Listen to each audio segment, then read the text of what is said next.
Hello, everyone, and welcome once again to Pure Dead PlayStation. Again, coming at you live on YouTube. That's right, we really are down with the kids. A change to schedule program. Sadly, Luke Steele can't make it.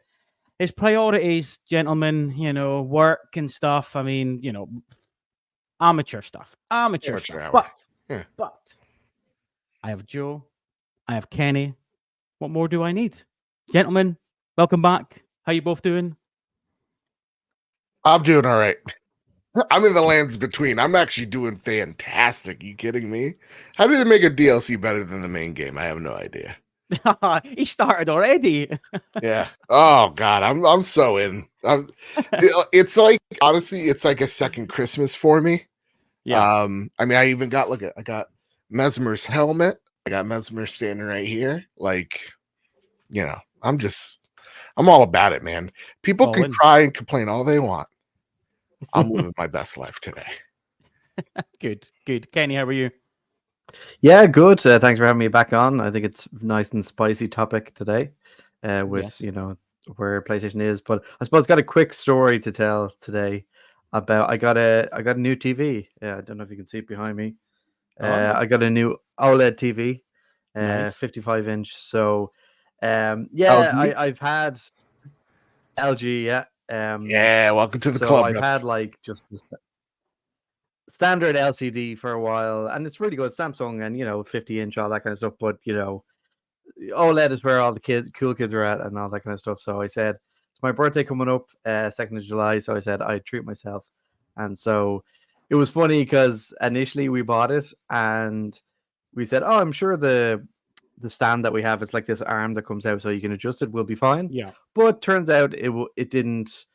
It was okay for 50-inch, but not 55-inch. So I had to go back and buy one that would do that. So now it's all sorted, it's all up and everything. So I was messing around with Horizon Forbidden West and Gran Turismo, and just that goodness is pretty fantastic, I have to say. Yeah. The LG OLEDs are that's what mine is behind there as well. That's what mine is. Yeah. Okay, well, I'm There not. you go. Yes, I'm not feeling too fresh. I had a faux pas yesterday. We've had really shit weather here for a while, and suddenly we've had a spout of good weather. And yesterday afternoon, I decided to go in the garden and got the moobs out, tops off. I was sat, and thing is, it was 28 degrees, right? So it was really hot, but it was cloudy. Yeah. There was actually no sunshine, but there was no breeze, so it was really nice. I didn't put any suntan cream on though, and Rookie move. Come on. Yeah, my back, my shoulders, I've now got blisters on them. The sunburn is that fucking bad. Yeah. So if I suddenly turn my cam and my mic off because I've shit myself, you guys are consummate professionals. You guys take over, and I'll get back when I can. Yeah. Total. I mean, I'm feeling very very foolish at the moment. I'm 38 years old and made those mistakes. Yeah. Lucky mistake. Idiot.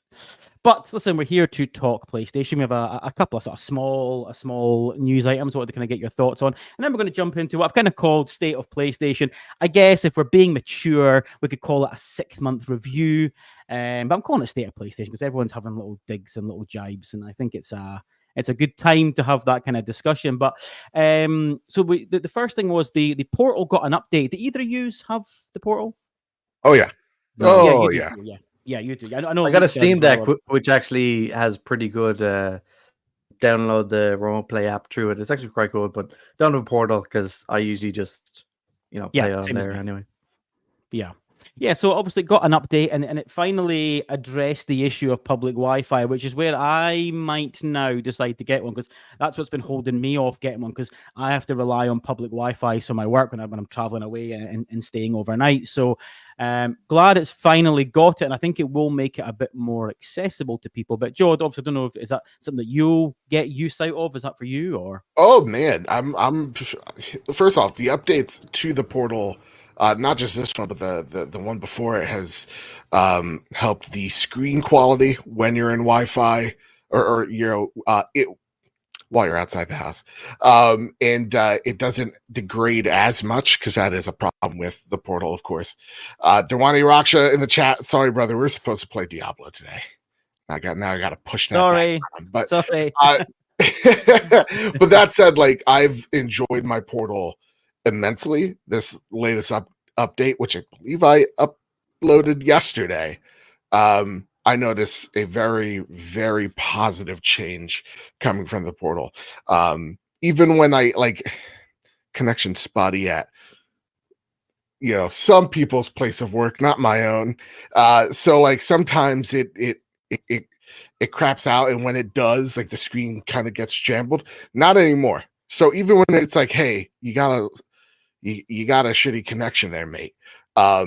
It doesn't degrade the screen as much as it used to. So, it's a great device that definitely has drawbacks.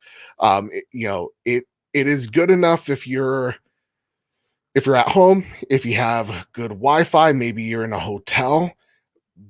I want to see how it is when I take it out on the go and I'm at like Starbucks, though.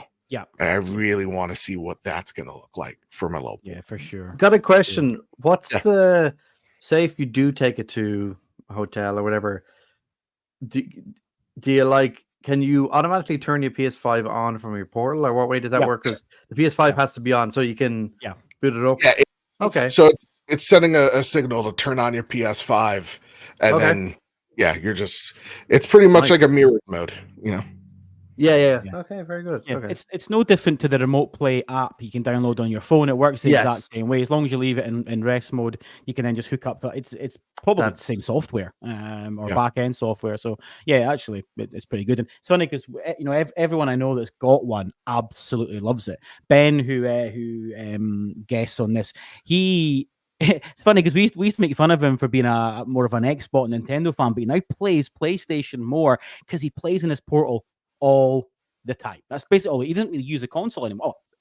On the console. That's basically, he's now basically exclusive to the portal. He fucking loves that thing. So yeah, fair play. And so this is a great update, and it's good that they've bit of a faux pas that they didn't have it initially, which is something I thought would happen. But it's there. Listen, good. Excellent update. Cool.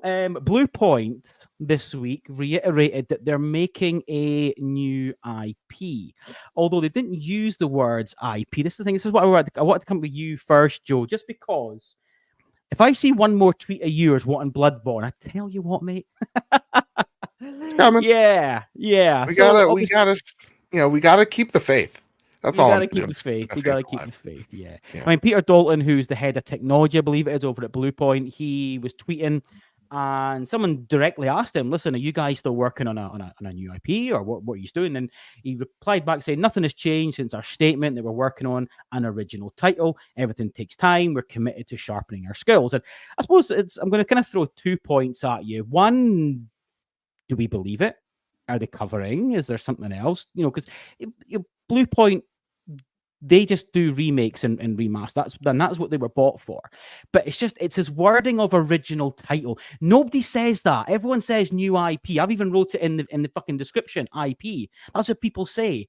So I just wonder, is that just his turn of phrase, original title, or is there something? Because original title can mean many things. That does not mean new IP. A remake could be an original title. Right. Man, I don't know.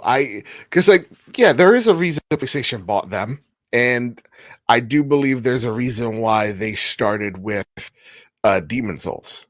I think there was a story coming out of I think it was either Miyazaki or a story from Software where they approached. They're like, "Hey, listen, we want to remake this," and they're like, "You sure about that?" Not saying you can't because it's technically your IP now, but that game's going to be really hard to pull off.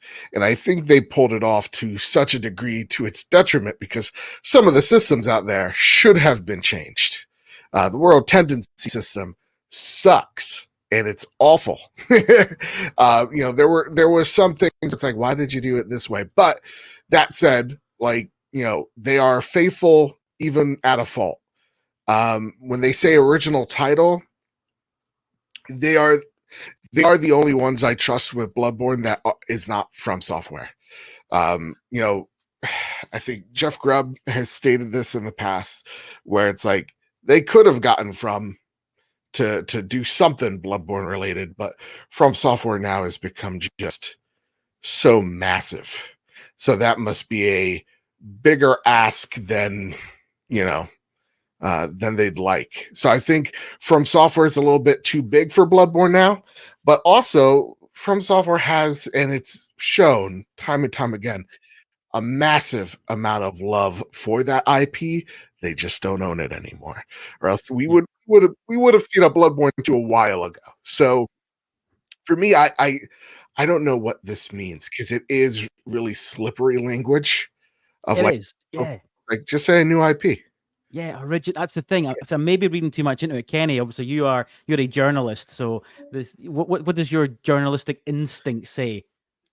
This feels like, you know, the PR at Blue Point is all over this. They're like, no matter what you say, don't say new IP, you know, new project.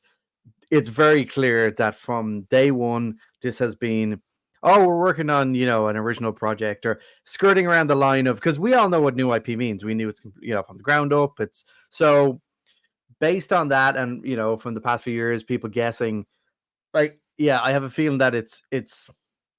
So there's the idea that there's no new Uncharted game that's been worked on. Don't think it would be Blue Point. Who knows?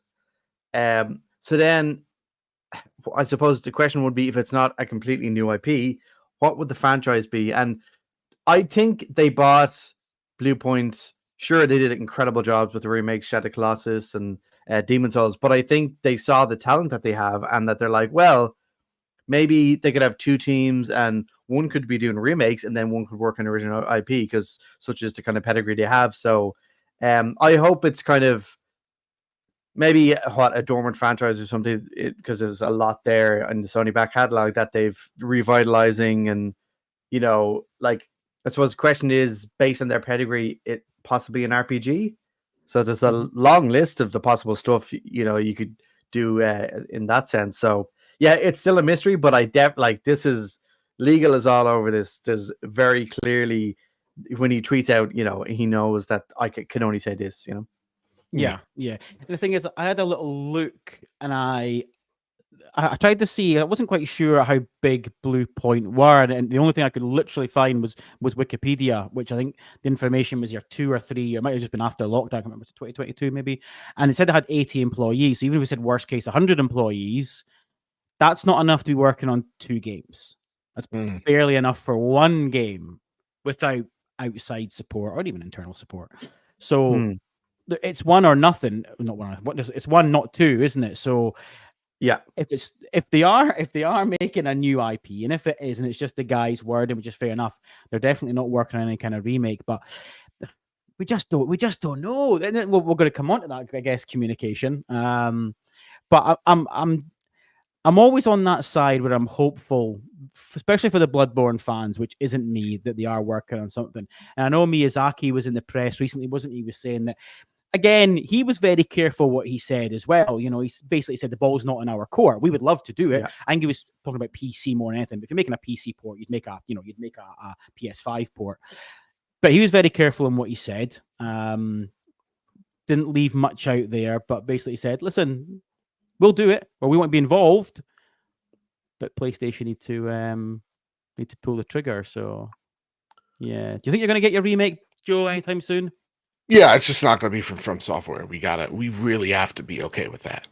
Like, really. Also, there's a drag race outside, apparently.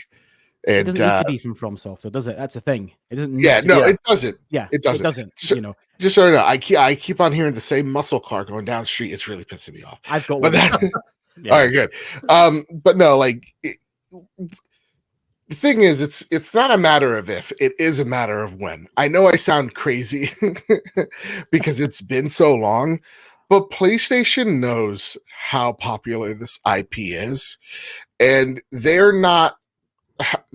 What they are is hesitant to make a shitty port of it. All right, so again, I bet they were asking from software, and I bet like what Miyazaki says is true. We would love to do it, but we don't also know the conditions in which they are setting to do that remake or to go out there and make a Bloodborne 2. Also, Miyazaki isn't usually that type of guy that likes to go off and make sequels. I believe Dark Souls 3 was more of a necessity, or Dark Souls 2 was.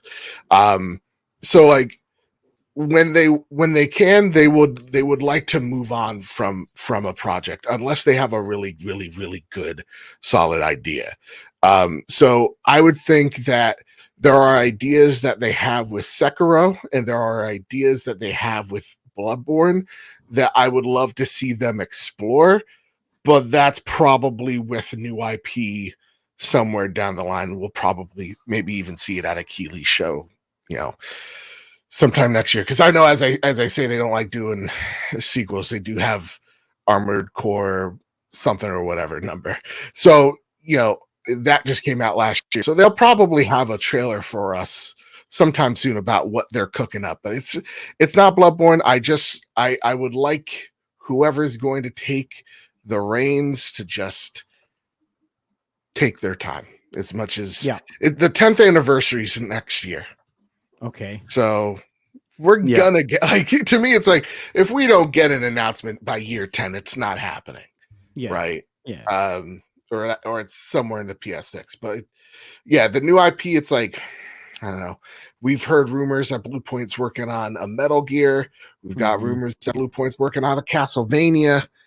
So like, it's all over the place. Yeah, it's all over the place. And nobody actually knows as well. That's the thing. Nobody knows. Yeah, because it's so tight-lipped. Nobody actually knows. Very little gets out, does it? So cool. You might not get Bloodborne, Joe, but you might be getting Powerworld. You might be getting Powerworld. Did you see that? Did you see? Did you see the tweet that the community manager put out? Yeah. Did you see what happened? He was like, what was it? I wrote it down here. He said something like, "I want to add more hearts to this tweet," and it was, it was green and it was black hearts, and suddenly blue hearts appeared, and it was like the little sideways eye look, and this sort of major hint that it was about as subtle as a fucking elephant, wasn't it? Suggesting that that's Powerworld coming to PS5. Did he just play it? I mean, I played it on Xbox. I think I played about maybe 4 hours worth, and my view was I got my fill. I enjoyed that little 4 hours, but I had no intention of going back. It was on Game Pass, so it was, there was no cost to me. I enjoyed the little 4 hours. It was fine, but this doesn't strike me as any kind of excitement, this jumping. But I do appreciate that the minute this goes to PS5, it's going to be fucking massive. Because I know obviously it's died, but it was going to, what goes up must come down. There's still going to be massive pent-up demand there for Powerworld, would you say, Kenny? Yeah, for sure. Like, it's the start of the year was an absolute phenomenon. Like, we know every year there's going to be a game that is going to come out of nowhere, and it's usually these kind of survivals type games that kind of streamers kind of really get a hold of, and it's kind of something new and different. And I think what was funny around this was how it was very much like, you call it rip off of Pokemon, but like they actually did something new with that genre, which is cool to see. So personally, I didn't really play it myself. I'm not a huge kind of survival or Pokemon type guy, but it was kind of cool to see something from a small team, by the way, like they're not a huge team, really take off. And so like if you saw the numbers it did on PC, you can imagine what it would do on PS5, because obviously the reason it didn't come out on PS5 because they don't do early access. Yeah. So it would make sense that you have like a complete edition, or a more I suppose stable version of the game they can put on PS5. It's like, we're pretty happy where it is now. Go in, jump in, have fun. So it was a nice surprise this year. I like seeing when the game just takes off. Yeah. Before Joe jumps in, it's funny you mentioned about the early access thing, because there is something coming. What was it now? They've announced it's coming early access, and they're kind of almost breaking that trend. There was something. Path of the Exile 2. That's it. Yeah. Oh yeah, and that was at State of Play, wasn't it? That was at State of Play. Yeah, which is a surprise, because they've been so anal about sticking to this no early access thing. I don't know what I'd love to know what the actual reasoning is. Is it they just don't want to issue refunds with people moaning they don't understand that it's early access? I really don't know. But obviously, with the Powerworld situation, they weren't able to strike with the iron's hot. And listen, that they may not live to regret that, obviously, if it does sell well. But it's good to see that they're kind of changing their ways with Path of Exiles too. But I wonder, Joe, do you think that will continue? Listen, add that question into what you're going to say. I think that's what needs to happen. I think early access is a huge thing for not just like the PC community, but for developers. It's them letting people know, hey, this thing ain't finished, but you can still buy it and help support that game through its development and pay those devs. So on that standpoint, it's very beneficial for developers for easy access. Early access. And I think bringing that over to PlayStation is a necessity. I also think PlayStation needs to be very careful with that approach as well. And I think they need to do a better job with maintaining the store in general, because there's a lot of cheap bullshit that hits each and every week. And it's just clutter. It's just clutter. So when I hear PlayStation brag, we got 5,000 publishers on the store, I'm like, big number does not mean better. So like for me, that's what the wife says as well, to be fair. Well, that's what I tell my wife. You know what I mean? Bigger's not always listen. This is great. What are you talking about? Anyway, but yeah. So like, when it comes to the Powerworld success that it's having, I bet PlayStation will very much make the accommodations needed to bring it over. Not a game for me. I do not like. No, I don't like survival elements. Like making a camp is the least exciting thing to me, and knowing that it can get invaded and destroyed, and so like all the work I made is just for nothing. It's like, then I don't fuck that. I don't want to play your game. This sounds like the worst thing for me. So now Powerworld, excited for the folks that care. Not for me though. Yeah. Do you know what's a good like halfway house and a game we really got into is Cult of the Lamb, which has a kind of camp building element, but it's not like so integral. Like you can obviously really get into it, but it's not like another way he does games that are very granular with the survival, where it's like chop this wood and it's a bit of a grind. Whereas I thought Cult of the Lamb was a nice mix of dungeon crawling kind of roguelite with the kind of camp that you build out and all the funny sacrifices that you can do in the game. I can make my co-host eat shit. It's great. Exactly. It's it very much. Cult of the Lamb is the exception, not the rule. For sure. Yeah. Well, I'm currently just playing Rising. One point I just want to say about like I can understand like PlayStation's kind of skepticism of early access when you saw. Remember does it still exist a green light thing on Steam? And you were getting a lot of games. It's basically like a wave to greenlit games that are in early access.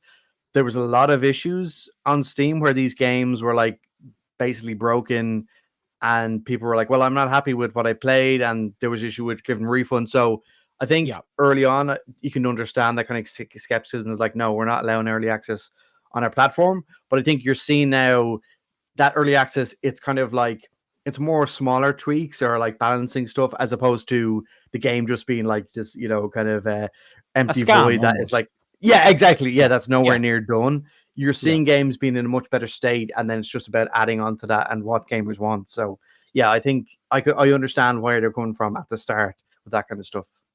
Yeah. No, I was just going to say before you jumped in, Kenny, that I've been playing V Rising. And that's very much survival, hardcore survival, and you have to literally gather everything. But I'm on a PvE server, not a PvP one, so no one can ransack my hard work. Because you're right, Joe, that's my worst nightmare is, you take a day off and you come back and your place is looted, That's a nice option to have, isn't it? It's nice that you can if you wanted the hardcore experience and having that threat, but it's nice you can have PvE as well. That's cool. Yeah, if Powerworld has a PvE mode, someone please let me know. Then I'd be more open to playing it. But if it's like, Donnie could come over here with his Pikachu with 2 AR-15s and steal your shit. and say like, I don't want any part of that life. That ain't for me. Pretty traumatizing, imagine. Yeah. Like I'm just People's here. pals. I'm at work, and then all of a sudden I get a notification. My whole building's raised and whatnot. That sucks. Burnt to the ground, and someone Yeah. stole your fake Pikachu. Yeah. And they're like, all right, now go make it again, but make it better this time. It's like, what? No. Yeah, forget that. Because I think is it Rust? That's one of the biggest ones, isn't it? Is it Rust? Yeah, And Rust that is huge on seemingly that PC. is savage. Yeah. Like you can literally Mhm. lose everything. Yeah, Yeah. not for Yeah, me. they're big on PC. Those type of games where very hardcore survival and anything can go down. Yeah. Good. All right. Gentlemen, I asked you here because, like I said at the start, I wanted to do what I've called State of PlayStation, sort of 6-month review. We've seen a lot of negativity, I feel anyway. Certainly Twitter, Discord, varying comments from the extreme to what are you even talking about? And I just kind of wanted to gauge the opinion of a dais of ponies, we'll call it.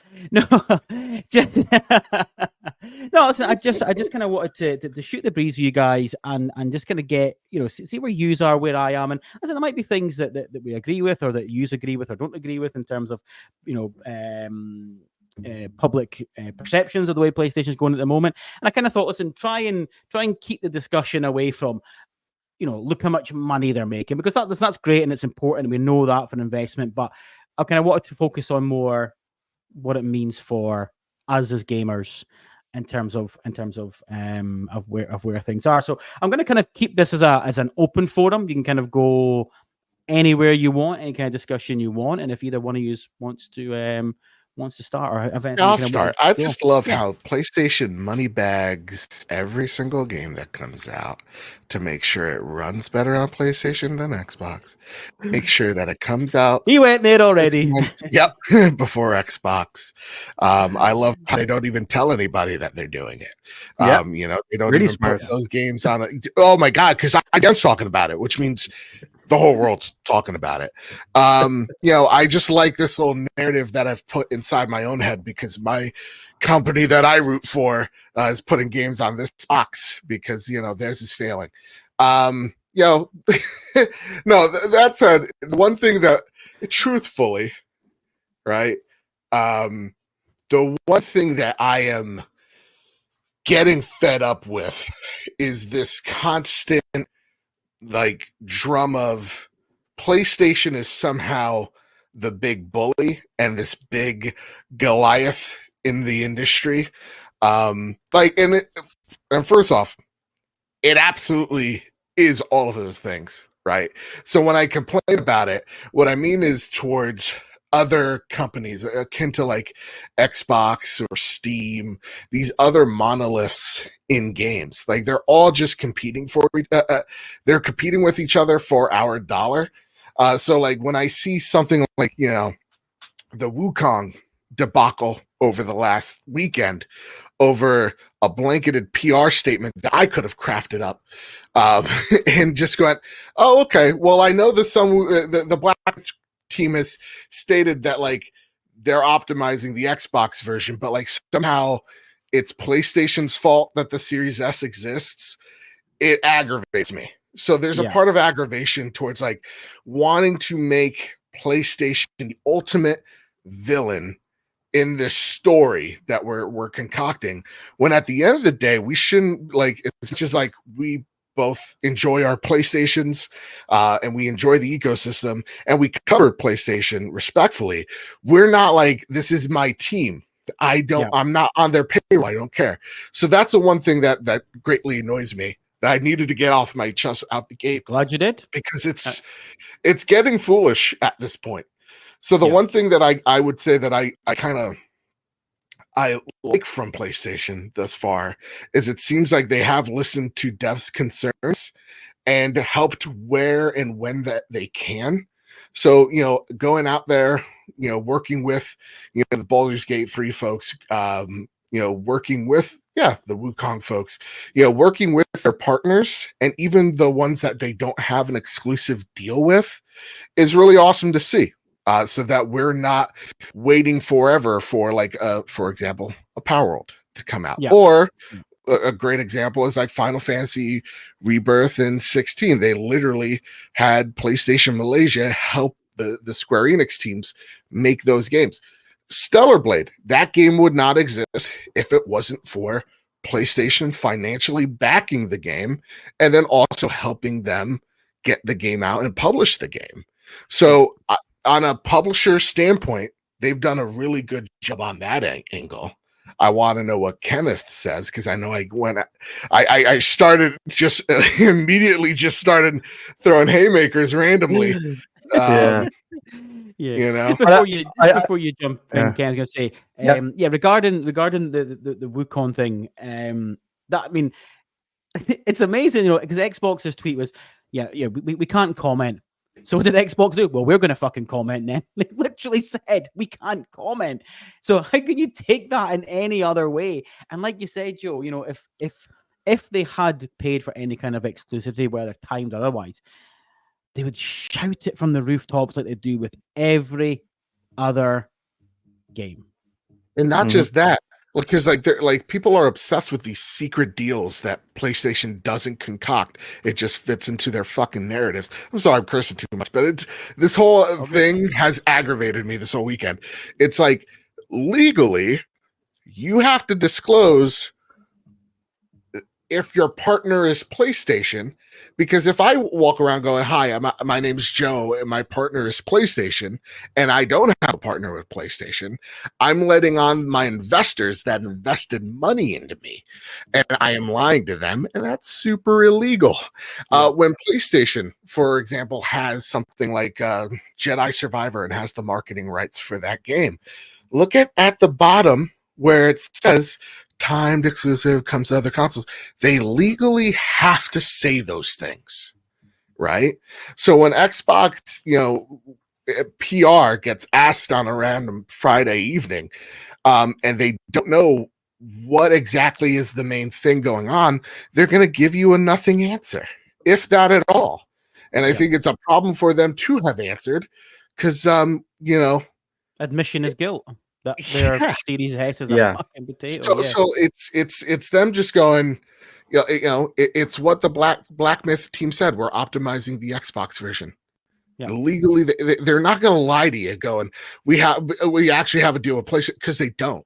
If they had a deal with PlayStation, they have to disclose it. Yeah, there's no secret dealings, and I'm so tired of that. Like, people are begging for the industry to be more like, not so much secretive, but like in depth. Like, everybody has this like QAnon experience, like idea of what this industry looks like, and it's like, it's not that deep, guys. And he's not getting back in on March 14th. You know what I'm saying? Like, it's just and this is coming from a guy that's been on the inside. I can tell you, I could see, I've been shown like timetables or whatever. My co-host works in the industry. I've asked him questions like this. He's like, never happens. Never been taught. Like, so for us, it's just like, it really doesn't run that deep, but people want to make it run that deep because they have narratives that they have to spin, because they have an audience to entertain. Because if it's a slow news week, I'm not getting, there's food being left on the table. Yeah, I'm not getting clicks. Yeah, absolutely. and I'm like straight up, I'm just tired of it, man. It's like, it's not that. First off, it's not that serious, and it's not. It's games. We're talking about video games, exactly. Yeah, it's like, get over it. I don't know. That's the part that irritates me. I'm sorry. It's not even. We're not even talking about the state of PlayStation. No, listen, we are. I warned Donnie beforehand. Part of it, mate. You're good. You're good. Kenny, please. I interrupted you. Yeah, I'd like to go off what he was saying there. Yeah, so I think firstly, it's the idea that like one mega corporation is somehow better or like gooder, more kind of, pure or whatever, is complete nonsense. They're both mega corporations who rake in billions of dollars, and the idea that like, oh well, they made a steal, money hadn't is so bad. It's like, well, I would personally say that buying up two of the biggest publishers in gaming is like a more bad move, or like, a slimy move. So anyway, I think defending mega corporations is stupid and is just whatever. And they've both laid off thousands of people. It's like they're not our friends. Except that's the other thing. They're like, I see people taking photos with Xbox executives, and it's like, they don't care about you. Stop taking like, fair enough, you meet them and whatever, first time you meet them, but like, you're not chummy with them. They don't care about you. They care about their job. They're earning, and if you care about ethics in video games, maybe creating that healthy distance is important to have a actual open mind about the situations that arise from. But secondly, I'm going to call out a guy called Jez Corden, who calls himself a journalist. I'm a journalist, I think what he did was what he did and what he has done is incredibly irresponsible. So without any evidence or any factual data or like documents about it, he basically just says in the podcast, something's a bit fishy here. Surely it can't be the Xbox Series S that's holding it back. Oh, no, clearly there's some money heading going on. Sony has that as a deal. And I think that's incredibly irresponsible to just throw that out there and then it becomes a rumor and a story. It's like, again, like Jez Corden calls himself a journalist, but he's a fanboy. Like if this is the way you operate, where your narrative can't be anti-Xbox, and not that he hasn't criticized Xbox in the past, but it's on the big things. But it's like when it's something like this where, say, okay, there's a vacuum of information, they haven't quite made it clear, the developers back with Wukong, he has to go into this grand narrative that surely Sony has money had this, and as you said, they would make it very clear if they did make a deal. So I just think what Jez has done is incredibly irresponsible and is a pretty bad look for games journalism or whatever you want to call it. So that's that. Devs, the Black Myth devs, again, have a responsibility to their investors. And like, to me, it's like, I've been told plenty of things behind closed doors about certain like developers. I'm not a journalist, so I'm not here to like break those things down. And it would be irresponsible of me because I don't have all the information at hand, right? We've talked about this a few weeks ago on the trophy room, so I just want to echo it there. I would like to talk to Jez. I've talked to him a few times, and he seems like a well enough dude.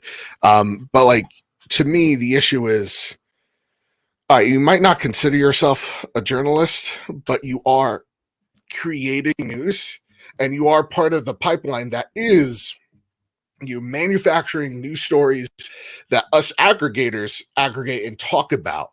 And, there has to be some type of responsibility at hand. And what do you think that responsibility is, if there is at all? I've talked to some folks that like to leak stuff, and they're like, well, it's not on me. If I have the information, I'd rather be the arbiter of that information or the conversation rather than some Joe Blow, because no matter what, it's going to get leaked. If I have the information, someone else has the information. So the best thing I can do is be the arbiter of the conversation. Cool. But when this does get kicked up, I know for a fact the people, like the real casualties in this, the people that actually get annoyed are the PR folks and are the actual developers behind the screen, because now they have to deal with the angry Xbox fanboys, which I like. This is the one off the record thing I could definitely speak to and attest to, are the actual fucking worst. So like, there's been devs that are harassed, and they're like, if there's one community that we don't want to deal with, it's them, because it's just, why isn't this thing here at this date at this time and it looks the best than PlayStation or whatever. So like, that's my issue, is this the hornet's nest with the Xbox community. And I know PlayStation podcast, whatever, okay, Xbox guy number 5, but like, the problem is the hornet's nest gets kicked so many times that like their initiative is to attack. Right. So like it's Yeah. it's a very bad cyclical problem that we have. So when we have situations like, who am I going to believe? The Xbox PR guy, or the PR guy that actually works for the company that's telling me the reason as to why is because we're optimizing for the game. Again, if you have a deal, you have to fucking talk about it. You have to let that know to your fucking investors. Yeah. And I hate the fake, I don't know what it could be. No, the fuck, you do know what it is. And it's Exactly. like, we can't be this. Honestly, the conversations, like, I saw one tweet, I'm like, wow, on a societal level, I think we're all screwed. Because, like, this is the dumbest thing I've ever heard. And I just got back to playing Elden Ring to escape what is, again, the dumbest fucking people that are not even going to play the game. So it's just, the Black Myth team deserves better. They deserve better than what is constant. It's the same thing that pisses me off about Stellar Blade. We're not talking about Stellar Blade because of the combat, the story, whatever. We're just talking about Eve. And I bet it's great for 5 minutes for that dev team, but now they'd rather talk about how awesome the systems are, whatever. Yep. I bet the Black Myth team wants to talk about and sell you this game. I bet if they had a magical wand that they could make the Xbox version appear day one, they absolutely could. Yep. Mm-hmm. But I don't know. Yeah. No. I think you're spot on. It's crazy. Yeah, it's crazy though. Like as you said, the kind of that was a lot.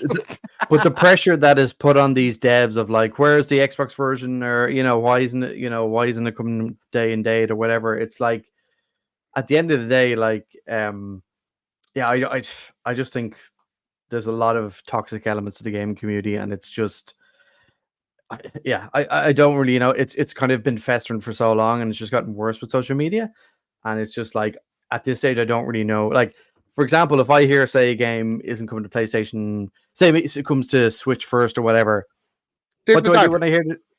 Yeah, there's a great example, Dave the Diver. What do I do when I hear it hasn't come? I say, okay, cool, and then how many months later it comes out? It's like, oh, now we can play it.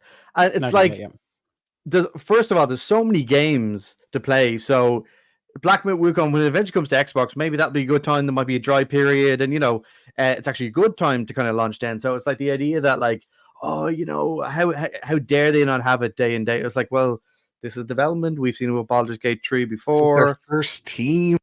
The team's first big game. Exactly, the first. So it's like, I just, the uproar over it, I think. Don't want to hear this shit, do they? They don't want this marring what should be a celebration for their hard work that's gone into this game.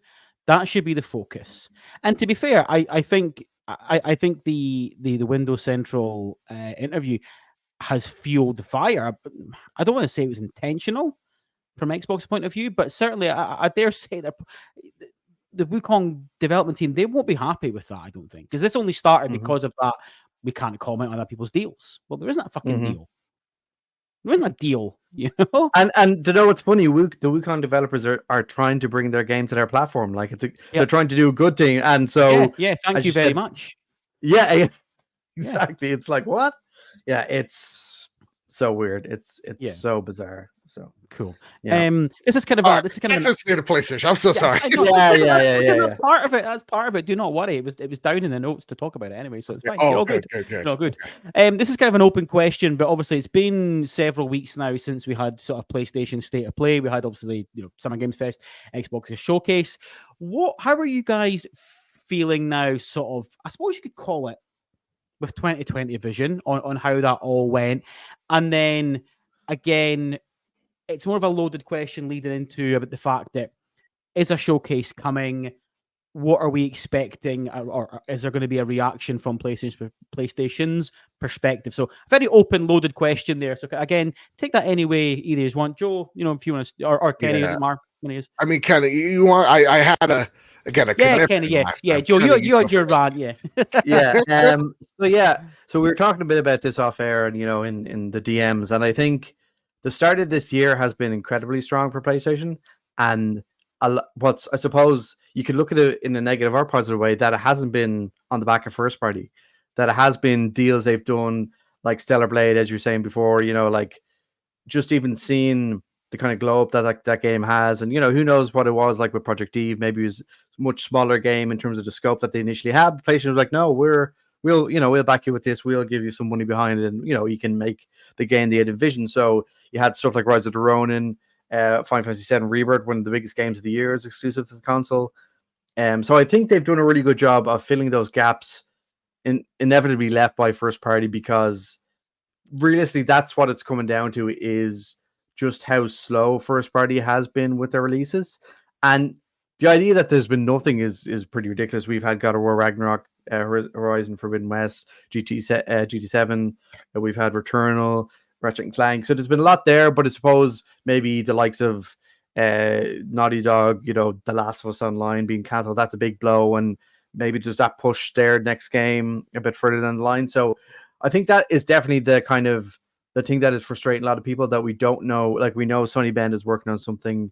We were talking a bit about Blue Point before. We know Cory Barlog has a game that's not God of War, and suppose there's Last of Us Part 3, but there's also another Naughty Dog game that's been worked on. So we kind of know. Ghost of Tsushima 2 obviously would make sense as probably the more crystal clear thing. So we know there's a lot there, and so it's definitely frustrating. But I think they've done a really excellent job of filling those gaps, as you said, leaning on those partnerships that they have, whether it's something like a console exclusive like Rebirth, or funding a game like Rise of the Ronin or Stellar Blade, but even having Astrobot. I think that's a great end to the year, and having Lego Horizon as well.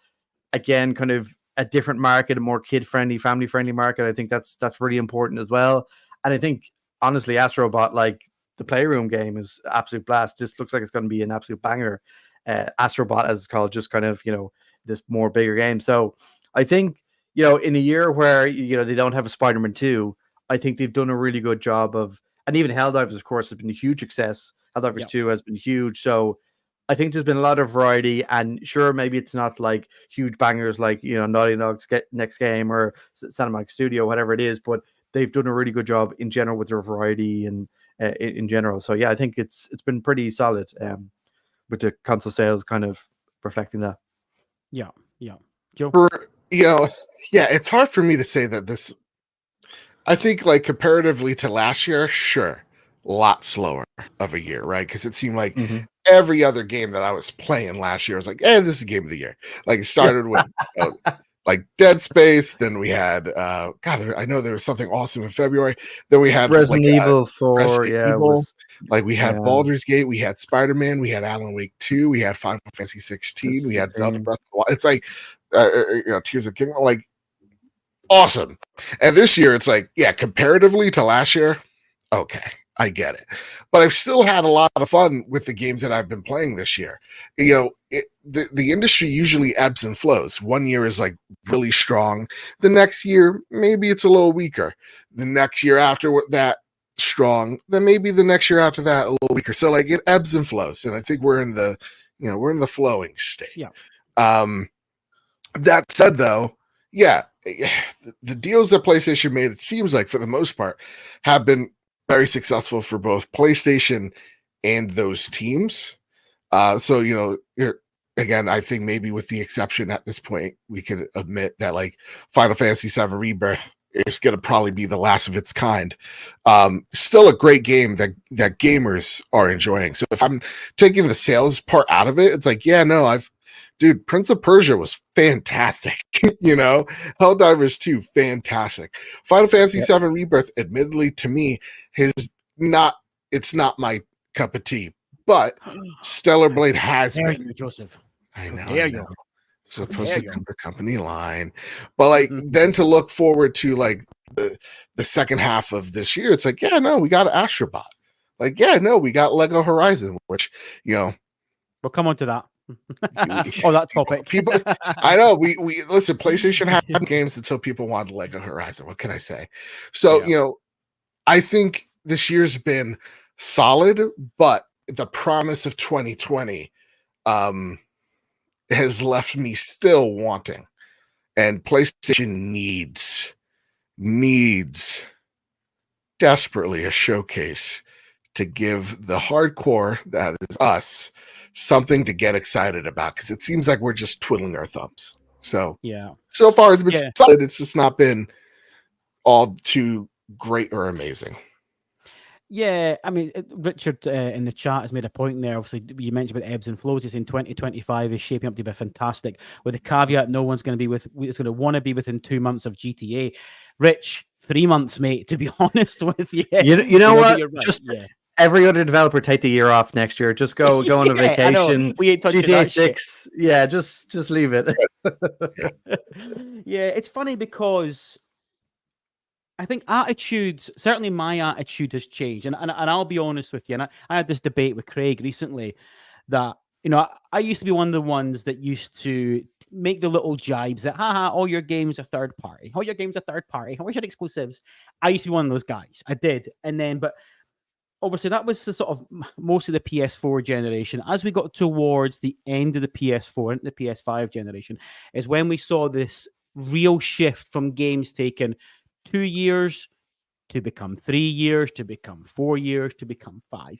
And we can no longer now look down our nose at what is now second and third party games. We can't. If you just decide the only thing worthy of your time is first party, you must just own a Switch then, to be honest with you, because Nintendo is the only one fucking laying out, exclusive games for itself. So, I started writing a list, and I don't know if I've missed anything. I thought, what's came? And when I say exclusive, by the way, if anyone shoots me down, when I say exclusive, I mean console exclusive. I know exclusive can include PC, but I mean sort of console exclusive. I thought this year, Stellar Blade, Grand Blue, Helldivers 2, Rise Another Again, awesome game. Yeah, Pacific Grand Drive, Rebirth.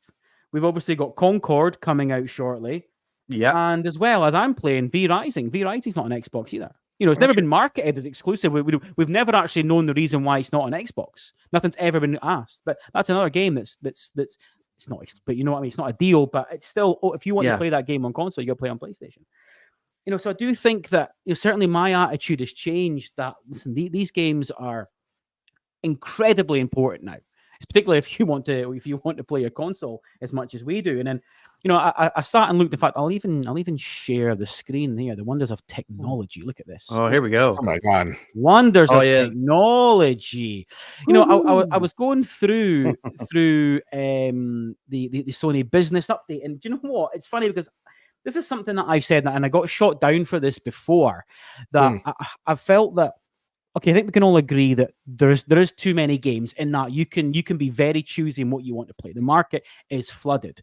But I've always said that in order to keep up with the demands of what we expect from first-party games, neither PlayStation nor Xbox has enough studios to satisfy that. If that is your mantra that first-party matters. And that's now down to the length of time that games take. And I looked at this slide. I know you can't see it very well, but that top left there, which you can't really see, but it says single-player narrative games. That's the studios that are making single-player narrative games only. And there's only 7 studios. Asobi, Insomniac, Santa Monica, Sucker Punch, Naughty Dog, Firesprite, and Housemarque. Now, we all think of a PlayStation game, I'm sure. When you think of a PlayStation exclusive, your go-to is single-player narrative, right? We know there's more, but that is what you think of. Dad simulators, walking dad simulators. 7 studios. That's it. And okay, Gorilla's under Evolving. Fair enough. Ben's under Evolving as well. And obviously there's Bungie and Haven on the live service side. But in terms of what you think of as a PlayStation exclusive, it's only 7 studios. So how many games do you think you're getting with a 5-year or 4-year lifespan? It's not 2012 anymore where Naughty Dog could punch out Uncharted 2 and Uncharted 3 in the space of 4 or 5 years. Those days have gone. So I think we have to be a lot more receptive to that fact that, we need these deals. We need, whether it's second party deal, whether it's third party exclusive, whether it's just third party games that are on every platform.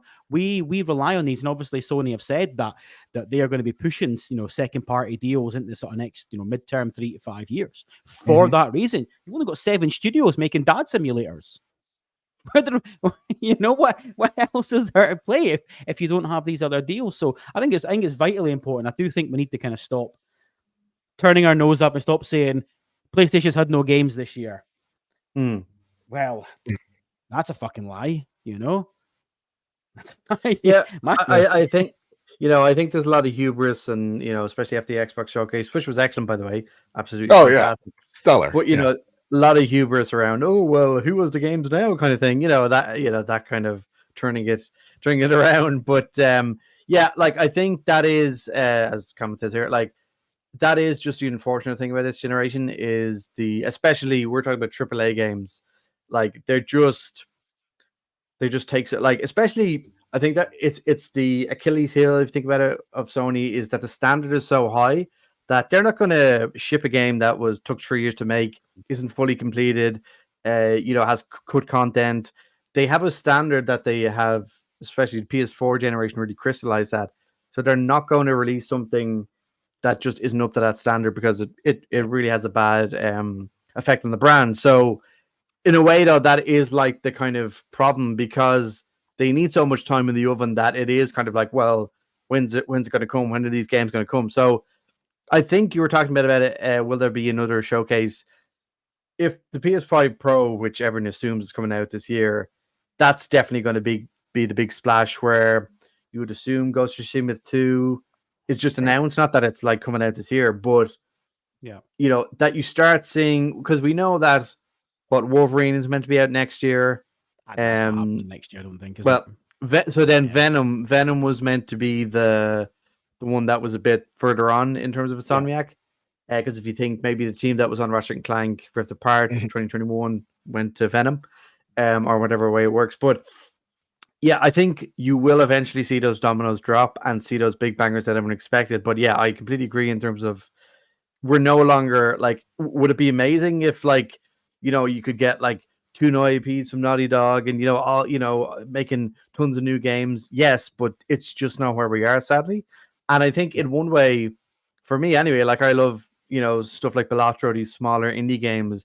It gives you time to appreciate those smaller games that like maybe you wouldn't if there was like the 360 area where it was like maybe every couple of months there was a huge big game.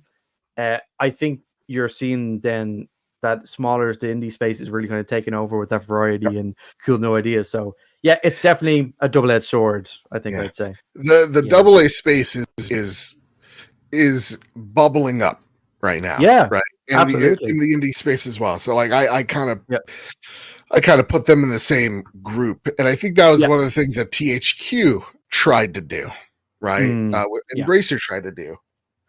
Which is like, hey, let's make double A games again. And even that was what I mean, of course, bit way more than they can chew, but like, they even struggled with that. So I think there's been like the genie's out of the box type of deal of like everyone is expecting to see every pore on Ellie's face. And as impressive as that is, it can't be every game. And so PlayStation has to do this trick of reconfiguring expectations with its community of what to expect and the core audience of what to expect from PlayStation in terms of that narrative, and kind of coach them away from the graphical fidelity aspect and more of these tighter knit, smaller experiences that aren't necessarily 50, 60, 70, 80 hours long. Because while I love Elden Ring and I've put hundreds of hours into Elden Ring, not every game can be Elden Ring nor live up to that game. So like, the last thing I want, and I know it's a terrible example because the game's very successful, but like is a Valhalla situation where it's like, 80 hours in, have I beaten this freaking thing yet? Right. I think the 20 to 30 hour, and I would even lean more towards the 20-hour mark, is what I think PlayStation should strive for.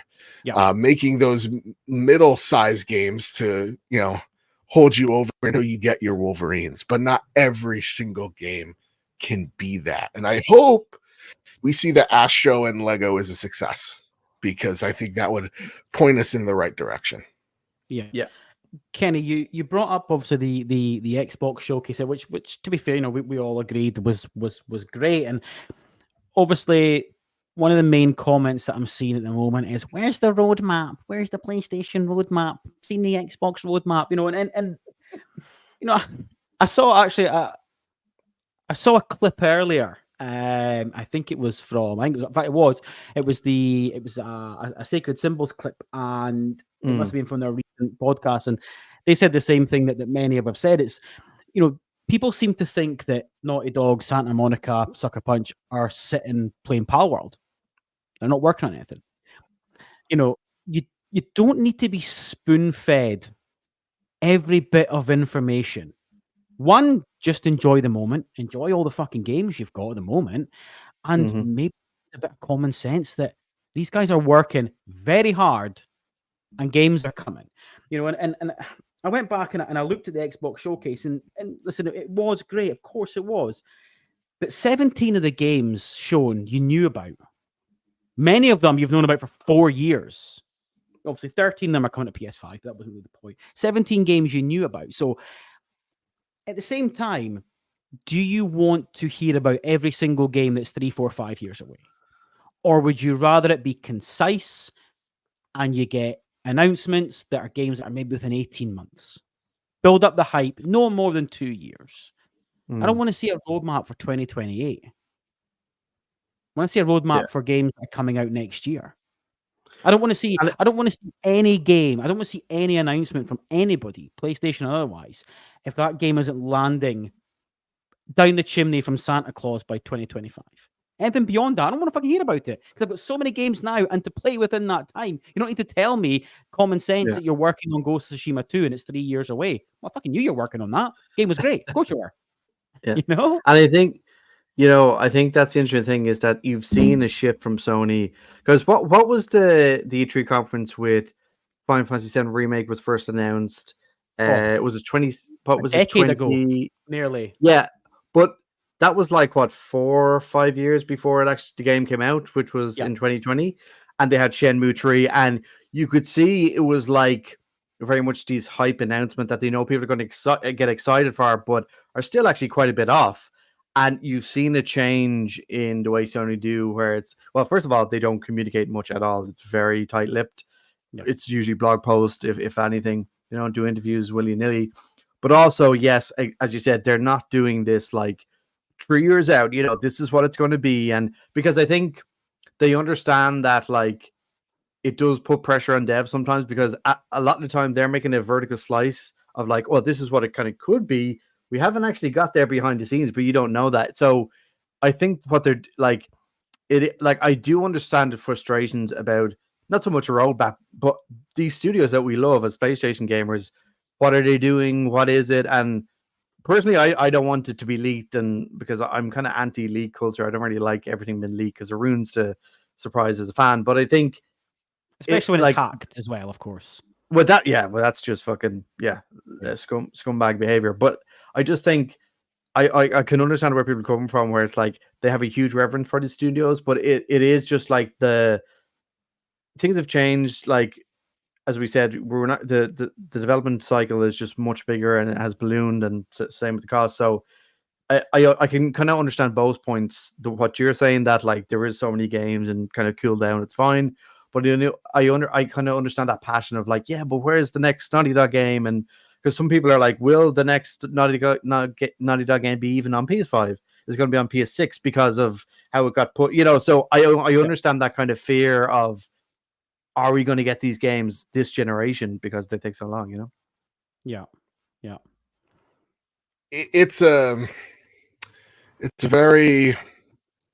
It's a weird situation that PlayStation finds itself in, because it's kind of like the roles of reverse for both Xbox and PlayStation, which like Xbox had the best showcase I've ever seen. Like, it is probably better. My nostalgia plays a huge role with the PlayStation 2016 E3. So I would put right now, maybe it's recency bias, but I would put the Xbox conference above that. That said, the one thing that you hear is like, okay, it's cool that we got Doom, that's great, but like, when is Gears, Perfect Dark, Fable, like, when are all there's a lot of games with no dates, just ideas. And we had that same complaint over on PlayStation side in the 20 teens, right? It's like, okay, like, How many times are you going to show me Spider-Man? How many times are you going to show me The Last of Us? Now and on Xbox, it's like we got another Gears of War. Now it's kind of the again, the roles have flipped. Where like Xbox literally bought a third of the industry, so they should have a great showcase. But nonetheless, they're like, people are asking, where's the dates to these things? And PlayStation, I think, as a community, and this is from someone that has, I think, given them as many outs as I can reasonably give at this point. The next showcase needs to be stellar. The next showcase needs to show me, okay, what's coming out in 2025, what's coming out in 2026, and give me that one more thing.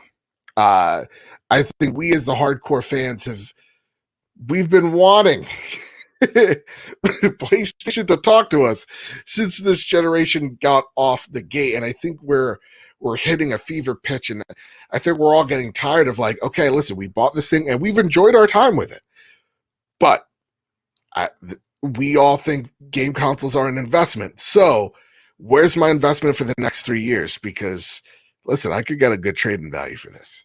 Mm-hmm. So I think PlayStation has to show us what is coming next. And if they show us another state of play, the likes of what they just showed us, where it's like, hey, Concord, man, it's like, no. Leave Concord alone. And listen, I'm the only person in the world that's excited for Concord, it seems, at least on the internet. Like I genuinely feel like I'm excited for that as well. Fucking, there's dozens of us. So like, there's a few of us, yeah. You're like, I'm not even gonna put a number on a dozen. That's being, but like, we need to see what Naughty Dog's working on. We need to see what Ben's working on.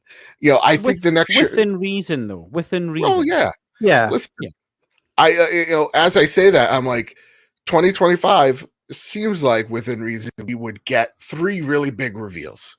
We get whatever the hell Ben's working on, because it's been a minute. We get Death Stranding 2 because it's been a minute. God damn it, I love that. Listen, the hype. Don't get me excited for that game. I love that game so much, and I'm just happy that so many other people love it now. Oh God, don't. We're gonna see that. And then there's going to be a few more surprises. When we talk about like showcases as well, we often have to put in perspective. PlayStation typically puts out 3 to 4 games a year, right? But what we're used to is that those games, the industry stops and looks at those games. They're the blockbuster MCU games, right? And so that's what we need to see from 2025. I need to see, the one out that I gave the state of play, which I did enjoy. Again, only person on the internet.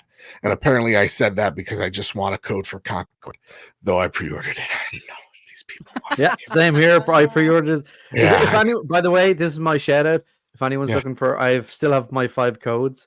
Yep, I'll give you a code because I gave them to 2, Americans that I do spaces with, but it's actually region locked, so I can't use it. Yeah. No, I'll take it. To be fair, regarding that state of play, I gave it a 7 out of 10 because I was excited to see more of Concord. I've kind of, as I've gotten older, I appreciate live service games more. I know, everybody, I'm sorry, it's fucking true. So I'm still a little bit on Concord. I need to try it. Well, to me, it's like, I saw because I saw the Destiny in it and went, yes, exactly. But I then saw the campiness in it and went, okay. So I'm very much. I want a code. Yeah. And I want to hit it all weekend, or is it a week long? However, the early access is, and just really see what this game's about. So I am, same. And so like, and even then, it's like when people complain about that cinematic here, I'm just like letting out all my frustrations. I like that. I'd just rather play this game single player. It's like I never once watched a Blizzard cinematic and wished it was a movie instead. You know what I mean? It's like, dude, Overwatch cinematics are awesome. Like, and I would like a single player thing to it, but like that multiplayer was amazing for its time. So anyway, I think the Guardians of the Galaxy stuff is valid criticisms. So that said, what that last state of play did was go, okay, here are the games that are coming out in the second half that we want you to know about. and maybe very early 2025. But here's your Astrobot, here's your Concorde. And the next showcase, one would assume, is somewhere in between August to end of September, when people are like, oh, it's been like this for years. It's been, the showcase has landed in May twice. Let's relax. There's no precedent standing here. It's and PlayStation has shown numerous times that they will break tradition to go do their own thing. So I think the next thing is to show you, hey, we have Pro model, and here are the really cool games that you get to play on your Pro model of your PlayStation 5. If they don't do that, I am going to start not just foaming at the mouth and barking, but I'm going to be worried about the current state of PlayStation, because right now I'm apprehensive on the because everything tells me PlayStation should be down and out right now, and even like the numbers kind of echo for consoles in general, a very uncertain future, right? But PlayStation, out of the big two, is in a really good spot. Yeah. Right. Regardless of what people try to tell you, they're in a really good spot to take advantage of a changing market. So numbers wise, they're doing great. But me as a person who I don't give a shit what their stocks look like, I want to know what I'm getting as a fan. Yeah. And that is what I think I am so jealous of the Xbox crew for getting, because they got an outline of what to expect in the next coming years. Yeah. And so that's what we need as well. And it's not because, it's not because Xbox has it, I want it. It's because we lack a roadmap and I need it. Yeah. And I think we need it. We should be calling on PlayStation to do better, not strictly because Xbox had a really good showcase. We should be demanding better from them because of their lack of communication for years. Yeah. Kenny, do you think that we will get a showcase in the next, we're end of June now, July, August, in the next 3 months? Yeah, that will be a PS5 Pro unveiling, as well as an array of games that will complement the PS5 Pro. So it'll be, don't get me wrong, it'll be games that are going to come to PS5 anyway, but it'll be about the PS5. Do you think we're going to get that? Yeah, 100%. I agree with what Joe was saying.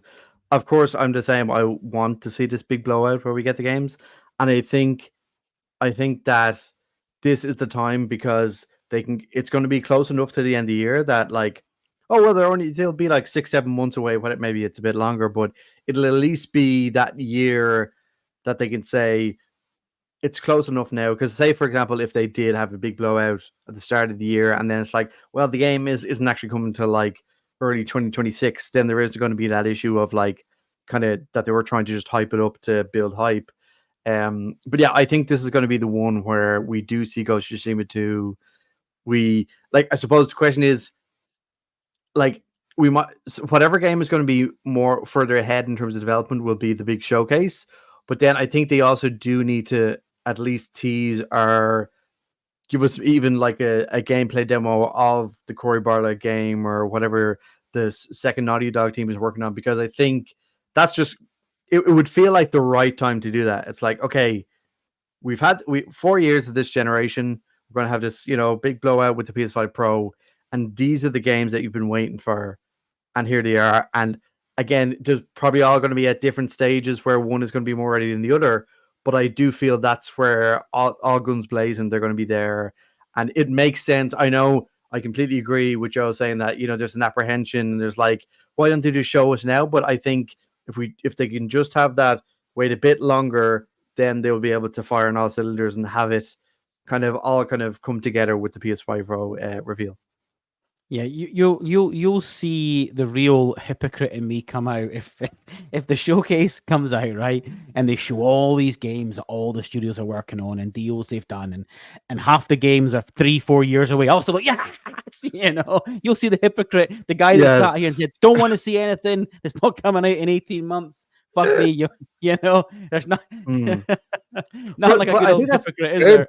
But that's the thing, though. They know the pressure is on to, and like as Joe's saying, like the Xbox Showcase, even if you just forget that, like it's time for them to deliver anyway in terms of what they're doing to studios. You know, if we blip the Xbox Showcase out of history, the impetus would still be on PlayStation to show what they have in the bag. Yeah. So yeah, I think this feels like the right time to do it in it 3-4 feels months. it also feels like it does feel like a little bit of pressure as well. Certainly from a marketing and PR perspective, I dare say that, you know, I imagine that like the Herman Hulse do feel pressure after that showcase and seeing the negativity towards what PlayStation offered. But to put my pony hat on, I do like to believe that the state of play was to show something, with the proviso they know what they've got coming in 3-4 months time in terms of a showcase to show. Because why have a big showcase when you've got the PS5 Pro to show and the games that come with it? Why shoot yourself in the foot? Why take the hype away from Q3 when you're going to have this big blowout? Now listen, that might not happen and we all look like fucking idiots. We'll find out, you know, by Halloween. I'm sure we'll know the answer to that. But that's what I like to think is the reason why the state of play was a little bit flat, because they're going, well, we don't need to show anything. We're waiting 3 months. Just because they've gone and had a good showcase doesn't mean say that we have to do it the day after. We'll be ready to come in a few months' time. Just give us a little bit of time. And again, I think we can start ringing the alarm bells if the next thing that they show is not up code. The PSVR 3.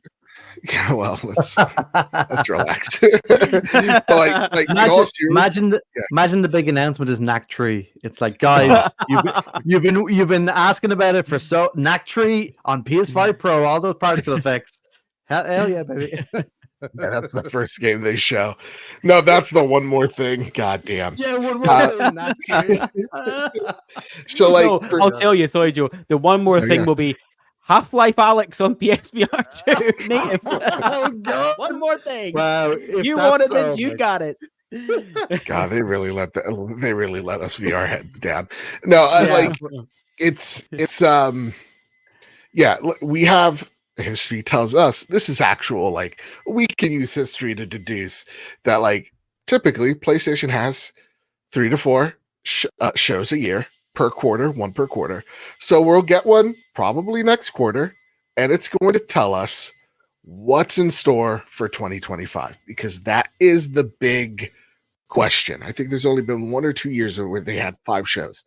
I think the one where it's like with Little Devil Inside. Nonetheless, we will know. It's the lack of knowing at this very point in time that has everybody on like pins and needles, you know. Yeah, exactly. Yeah, I just noticed a couple of comments. Rich has put the elephant in the room is the new Nintendo hardware next year. To be fair, Rich, I wish you could elaborate more. I don't know. I don't know if that's an elephant in the room. I suppose in a way, the elephant in the room could be in terms of people's spending power, because, you know, global recession and things, and, you know, your money's tighter now. But I think because there's so much separation, and what did they say the figure was? Fuck, what was it now? They said that the number of people who own a PlayStation that also own a Switch. It was quite significant, wasn't it? We're talking like 60%, or was it even higher?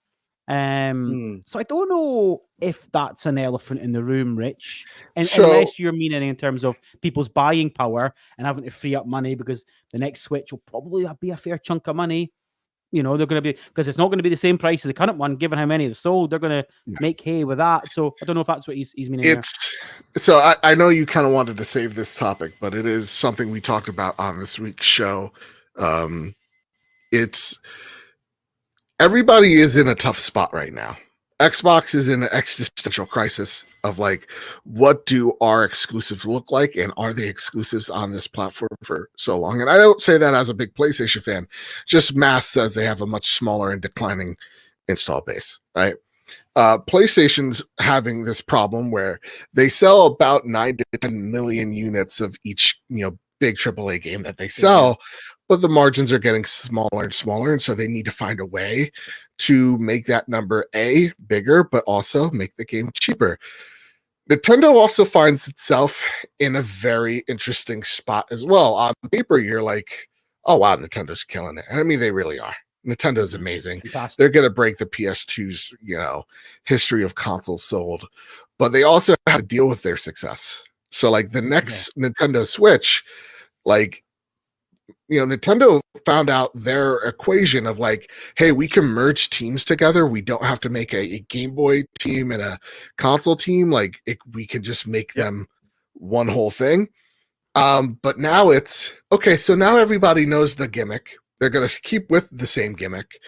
How do you make a family and an audience that generally doesn't care about frame rate or graphical fidelity suddenly care about frame rate, graphical fidelity, right? Yep. How do you peel people away from their Switches that they are already fine with it being the power of a toaster, while at the same exact time trying to get devs, outside your ecosystem to make games for you? Because the indie scene is doing great, but you're also now seeing the mobile market is starting to expand. Look, the Steam Deck, the ROG Ally are two successful handhelds, and you have Microsoft saying, maybe we can do it. And then you have PlayStation toying with the idea with the Portal, but even they're saying it, right? Like, hey, maybe are the next consoles a hybrid thing? They both see the Switch's success. It's not like they saw the Switch's success and went, good for you. That's great, actually. That's really, I wish we could do that. It's like, no, they're like, man, how can we do that? So they're gonna have their own struggles as, like you're able to play Elden Ring on a Steam Deck. That's a pretty big deal.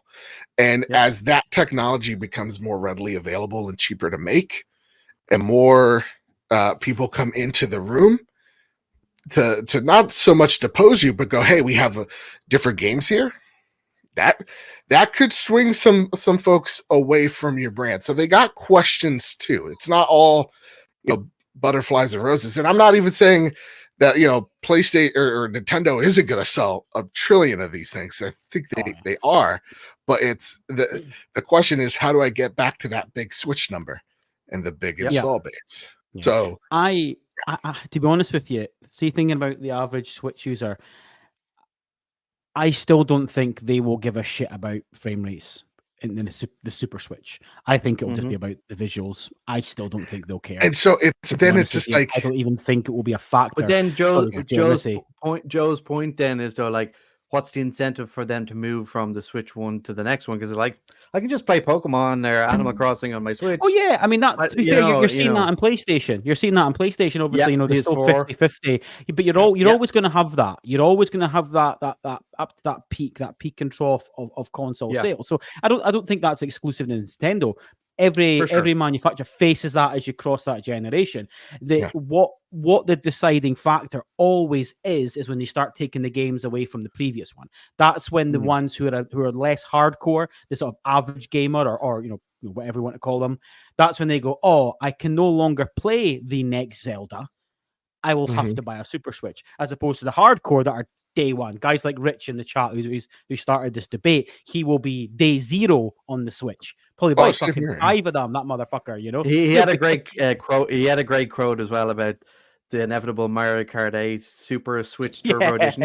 There will be a Nintendo Switch 2 version of that for sure. yeah, exactly. Listen, again, bit of a loaded question to maybe spur a debate here. But obviously, we're in end of June now. We've got 6 months left of this year. Do we foresee any further of there's only 4 of them, any further Xbox games hitting PlayStation before the end of the year? Do you think anything will happen there? Obviously, I tweeted that earlier. We saw the fact that, Hellblade 2 didn't even make the top 100 in European sales. That's crazy. That is tragic.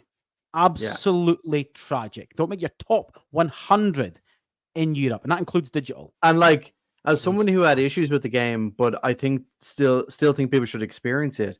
That is just really sad to see that. Like, and they'll probably come out and say, "Oh, we've had so many people at Game Pass," but like, how exactly does Tango get shut down for having a huge hit, but it didn't sell well enough, and this is nowhere to be seen in terms of sales. So that's really crazy to see. But It's so yeah. I saw the Hellblade stuff. I'm trying to look at the true achievements because from what I understand too, when it comes to like very popular on Game Pass, but like the average like the trophies fall off within the first hour. Yep. And I think that's scary. Yeah, it's scary. It's scary. I love, and first off, I'm not here to. I know I've been very negative on Microsoft this episode because I got some frustrations in my chest. But at the same exact time, it wouldn't be. No, I guess every goddamn episode, I'm just a PlayStation shill or I'm a secret Xbox fan. There's always that one comment: you only like Concord because you want the code to the game, or it's like you only like the Xbox thing because you think Gears is going to come to play. It's like that type of that one idiot. That one, you got me. You annoy me. But like it's tragic to see that from Hellblade. The game is genuinely not doing great. Yeah. Aaron Greenberg can say whatever the fuck he wants. It's not like we believe him anymore. Yeah, so like is Hellblade 2 coming to PlayStation? Probably. I'm just using that as an example, but do you think we'll see any further ones? I think Starfield feels like the very obvious one. It's a big that is going to do gangbusters sales if it comes to PS5. You know, Fallout especially 4, as a complete edition with the expansion, exactly, the nice expansion. Shiny box. And now I was actually playing a bit, and they have the creations now up and running with it. I was playing a bit on Xbox earlier. You know, they have the mods there and all that, so that would make a lot of sense. I definitely think people saying Indiana Jones feels like that would be like next year, maybe the end of next year. You know, they're going to give it some time because they're not going to come out the same time they're coming out on Xbox. But Starfield would make sense because that's like what it came out last year. Yeah. And at the end of this year, you know, could come out. So, Okay. He's back. Oh, we just flip sides. That's gonna fuck me up. Yeah, it's weird. It's over. Hey, there you go. I think it's. Again, I'm worried about that team now because Xbox is giving me cause to be worried. Exactly. So like the game doesn't sell well. The game's not doing great, and I think that team is phenomenal. I love the first game. I played it during lockdown. I just adored it. I'd be very excited to have it come on PlayStation. I think, again, it's Xbox's problem is that they don't have enough units to justify the rising prices of these games and people playing them and not even beating them, just, buying into Game Pass or just buying the game. And so it's not even a doubt in my mind when, Matt Booty says launch exclusives. And like he's not even calling it time. The narrative change, isn't it? The narrative change. Oh, absolutely. But don't worry, Xbox is gonna go out there by Sega. So like, it's these. Go for it, please. It's great. I can't wait. So it's these. It's absolutely a yes when, and I think we're going to get that within the next month. I think we see like by the end of July, maybe August, depending on how close these games come out. We see Xbox come out going, okay, here are the next wave of games because it has been a success for them. And I think even Matt Booty says, Sea of Thieves was a massive success. We're very pleased with it. You're going to keep the gravy train going. Huge success, like Sea of Thieves, like that was supposedly the game that they were looking at. Because let's face it, Pentiment wasn't a game. They were like, oh, let's see how this is going to do. Great game, by the way. I really love it. But it's Sea of Thieves was that game that they were like, we've just opened up the world to a whole new community there. All the updates that we're going to bring and, expansions. Now they're on PlayStation. So I suppose, Grounded is another one of those type of games. So, for sure. They're definitely going to look at that and be like, what can we bring over? And, I think people have this idea with Halo and Gears that is kind of sacrilegious, and I understand that. So that's why I think it makes sense to maybe do Bethesda games or some live service games. Yeah. And then eventually down the line, okay, well, I think you're now. But that game is a long while away. By the way, it's 3 years away at least. It's no, but like in the meantime, you'll get the. I have And listen, that's maybe because I have the Marcus Phoenix statue, and I'd like. Oh, I'd nice. Nice. Yeah. Yeah, I But- think for me, sorry, Joe, say for me No, for go for it. Starfield is that in my head, my theory is that when whatever day the expansion launches in September, isn't it?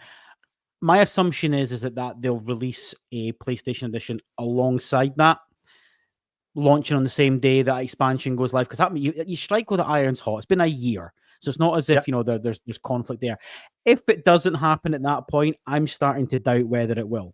To be honest with you, because I don't see why you don't strike with that iron.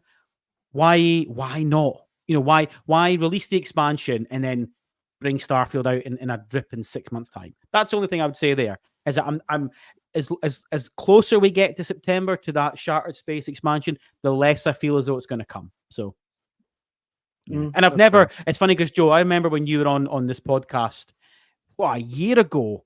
Yeah. It would have been close to a year ago, and you were always convinced it was the full slate. I joke and say full slate, just a little wind up. Slate. But I've never been convinced that what you would class as Xbox games, that would be your Gears of War, your Halos. I've never been convinced that they would come over. Never, not once. I thought games that aren't sort of quintessential Xbox ones were definitely fair games. That would be your Fables, and even then Starfield as well, or anything sort of Bethesda. So I've never been convinced of the full slate thing. I'm still not convinced that you'll see Gears of War. As much as I've said this numerous times, that Gears of War is the perfect PlayStation game. The perfect PlayStation game. The reason is it's over the shoulder, and halfway through the series, it gets dad issues. So it's it is the perfect PlayStation game. Yeah, someone dies, and it gets bad. It's a PlayStation, and it looks fantastic. So I think I'm very convinced now more than ever. I think the more that the more these games come out and they're successful, and you got Satya talking about how they are, one of the most popular publishers on competing platforms. If that was something they were ashamed of, they would not say it. But that gets them excited. Gets Satya excited because he doesn't believe in this exclusive bullshit. Remember that FTC comment he made? He's fucking hated it ever since, and he made that very public then. And I'm assuming when he said that, they were already planning this, because these things don't happen overnight. I'm assuming this was already on the whiteboard.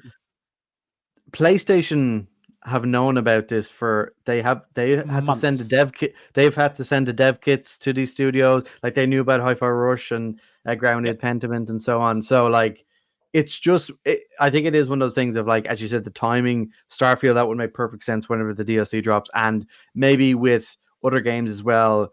Let's have a reason to kind of put it onto the content instead of just, because sadly Hi-Fi Rush was in the middle of April, where there was tons of games, and it got lost in the mix for what's a really awesome game. It's sad that it kind of just got thrown out there. So I think you will see strategic moves for them of okay, there's an expansion, there's whatever, the complete edition, Game of the Year edition, whatever. Now it's coming to PS5 to the port there. It would make sense. Yeah, definitely. Cool. Oh, slay, baby. Let's make Gears of War on here. And you know what? Listen, this is coming from a guy that Xbox, I love your games. I will buy your games and I will play your games. Yeah. I'm not here to say I'll play. First off, I play everything, but when I get that one comic, because you goddamn know I will, they'd be like, oh, so suddenly, no, I've always wanted to. Gears of War is one of my most formative games I've ever played. Halo, one of the most formative games I've ever played. The most important to me are those two games. Hell yes, I'd like to play them on my hand up. Forza Horizon 5, my game of the year that year, 2021. There you go. Amazing game. Forza Horizon, an amazing game. Take that too. Amazing games. Yeah. So take there you go. I'll feel the engine in my DualSense. Yeah. I got exactly. I got asked the other day, would I buy a Starfield PS5 edition? And the issue for me is when I played Starfield at launch, and I paid to get early access and get the Shattered Space. Same. The issue that I had was that when I started the game, I got about 5 quests. Basically, when you can almost go on your own. I spent 50 hours doing my own thing, going and building bases. I went here, I was doing faction stuff. I didn't play any of the story, and I was loving life. I was in our Discord going, this game is fucking phenomenal, people. Oh, nice. Awesome. Yeah. I love it. Yeah. But here's the but. After about 50 hours, I went, I should really go and play the main quest and actually play some story. And that's when the game went like that. Yep. So my 100% issue agree. is that every game can I call it the cyberpunk effect, like where, you can have this 2.0 cyberpunk issue, where they've totally saved the cyberpunk. We won't appreciate cyberpunk for a decade yet. We'll realize how good that game is in 10 years time. But with that expansion and that sort of complete 2.0 fix, that game is phenomenal. The difference between Starfield and Cyberpunk is that Cyberpunk's story was phenomenal. You can't fix a story in a 2.0 update. Unless you're going to change the whole main quest and alter people's games. It doesn't work. Yeah. So that's the issue for me, is that, listen, you can put a gloss of paint on it. You can make 60 frames, which they magically did in the space of 6 months. Who would have thought? It's not artistic visions. But you can't fix a bad story. And that's my issue, is that I would like to give Starfield a second chance, because what I did enjoy in that first 50, genuinely loved it. It's just that story side for me. So I don't know. I mean, it's the same thing with Skyrim for me. It's like the main quest for me is the Brotherhood. Everything else is is the side story. So like, to me, like Skyrim's story, I even forget about it, man. All right, you got like the dual Dragonborn, and you get it's like whatever. It's like you walk up some stairs. For me, it's like being stopped by a dragon. It's cool shit. So like seeing that happen in Elden Ring is like, oh my God, this is amazing. So yeah, it's a water cooler game disguised as a narrative game. But like, I will buy it day. I love Starfield. I didn't get to beat it because my dog decided to get cancer. So I had to go be an adult and get depressed. So I would love to pick it up again and give it another shot for sure. So interestingly, I've actually picked it up recently again. So I kind of almost had the exact same story as you, Johnny, about like, I basically put about 60 hours into it when it first came out. Love just chipping away, doing a few quests here and there, getting my mantis, so getting the better ship and being able to really go in the dogfights. And then I got to the main story, so I did all the artifacts. There was a bit of mystery there with the artifacts. You go and find them, and then you get to the powers element, and you do the same thing about 8 times in a row. Go to a planet, find this magic chamber, fly around, follow the farts in the wind, and God. I'm just like, who at Bethesda thought this was like because this could have been really cool, like space powers, and maybe one temple is different, and maybe you get attacked. That like they could have changed it up a lot instead of just having the same thing. And that was where I just was like, and the other thing that I did was I wanted actually, let's see how kind of explorable this world is. So I just would hop onto different planets and go around. And what happened was, I'd go to a planet, there'd be one icon, it would be like a mine that spacers have taken over, or the Crimson Fleet, whatever the hell. And I realized is that you'd be actually doing the same dungeon over and over again, because it's like, there's nothing new. It's just a different named planet, but it's literally the enemy over and over. Enemies are in the exact same spot. It's like, I did this like a half an hour ago, and it was like light years away from where I am. And so that illusion kind of fell for me of like, okay, well, I could do this, but it's it's not that Skyrim adventure where you're like, okay, this is the main objective, and we're going to go here. Oh, wait, what's this fort over here? And then you have a fight, and then there's maybe a side quest over here. It just... My problem was the loading screens. Yeah, God. That's it. That like truly is. It's like, because the discovery was not the planets. They were the most boring thing. My enjoyment came from the side quests. Right. So it was about like the Crimson Fleet is the main story to me. Yeah. I suppose the only problem I have with some of the side quests is, and it's kind of the tone of the game is very like bland and muted, if you know what I mean. Like no one ever gets like really angry or like really heated or sad. It's like everything is so even keel, and it's like, I don't know, it can be a bit monotonous. Like I did those espionage missions for Ryujin, isn't it? Ryujin Towers. Yeah. And so it's basically corporate espionage. You're going and like kind of you're kind Sneaking of in, destroying different documents. Yes, and it just, while it's a cool idea, the execution was just so bland. Like, you're going in hoping that the guy doesn't see you. You put a thing in the computer and then you go off. It's like, amazing job. You did a fantastic. Wait, what did I actually do? Yeah. I didn't really do anything. I just, and so I think it's just a lot of the time what you're doing is very bland and you're just talking a lot. You go to one NPC, then you go down this loading screen. You go down to the lower level, then you go back up and speak to this guy. Oh, is that what he said? How dare he say? And then you go back down. Well, he said this and he called you an asshole. And it's like, it just felt very dated, that kind of quest design, as opposed to Cyberpunk or plenty of games where they have, come to this location and I'll talk to you there. There's a bit of communication instead of going back and forth, but Yeah. But anyway. Yeah. Still worth playing though, for sure.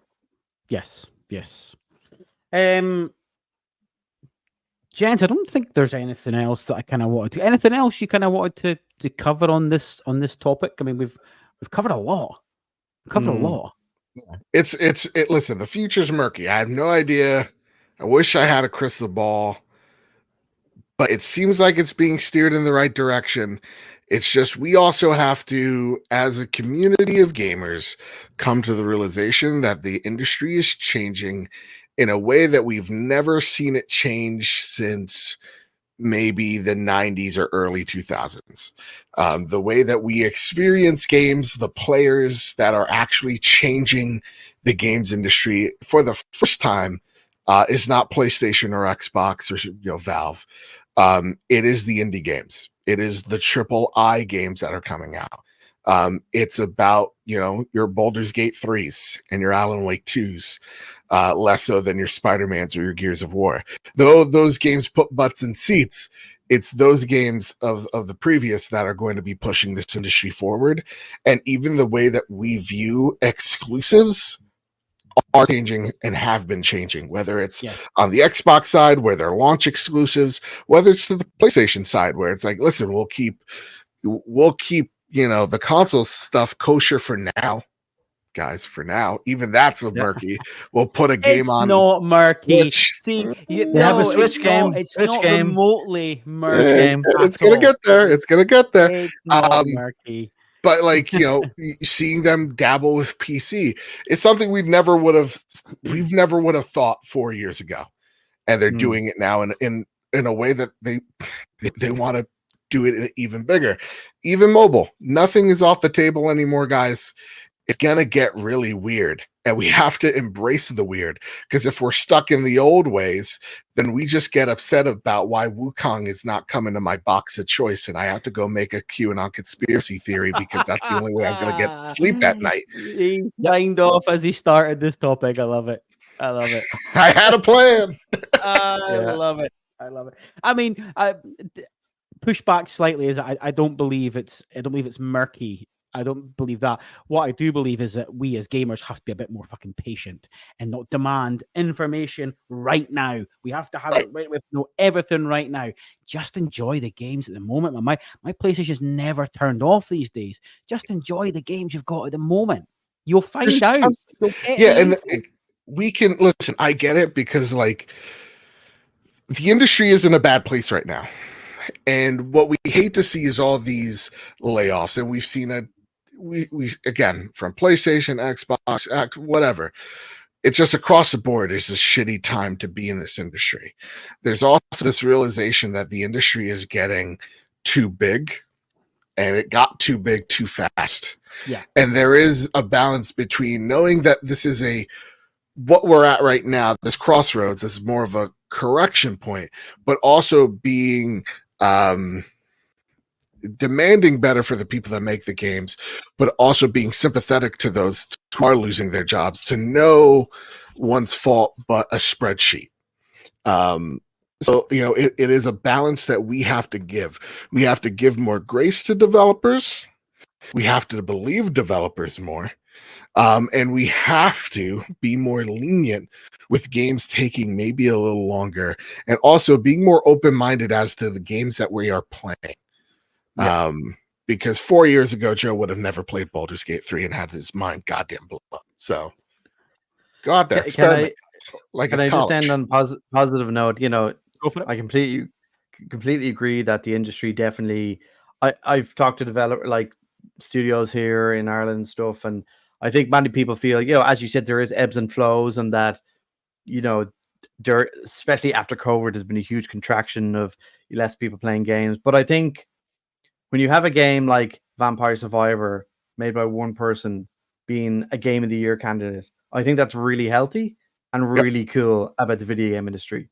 And I think you see that Dave the Diver, all these small games. I know Dave the Diver is technically not independent, but you know what I mean? Yeah.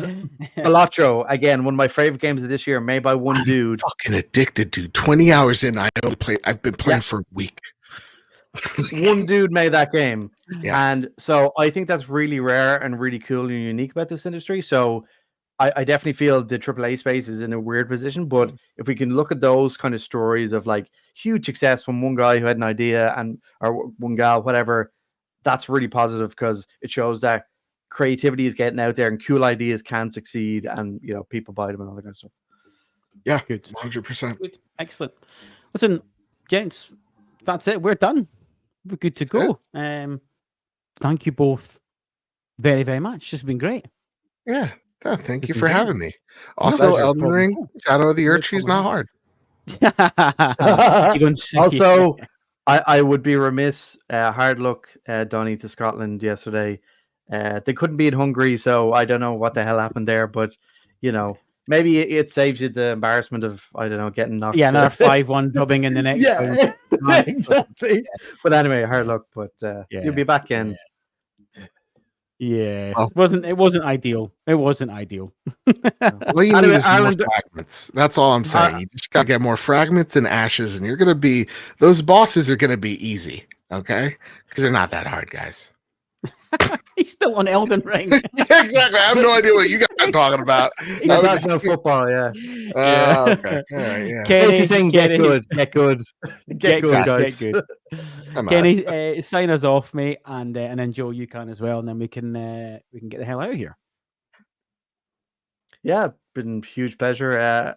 As you said, I'm a journalist working with breaking news.ie, so haven't done a review since Stellar Blade, but there's Astrobot and there's other games coming out, so hopefully we'll be doing some fun stuff. So yeah, it's as you said, there's always so many awesome games and so many creative stuff going out there. So I'm hoping to do at the end there, like kind of a not like the top 10 games 2024, but like a little article maybe spotlighting some of the smaller games that I really enjoyed and maybe stuff that isn't as well known. So look out for that later on, because again, there's so many cool stuff happening.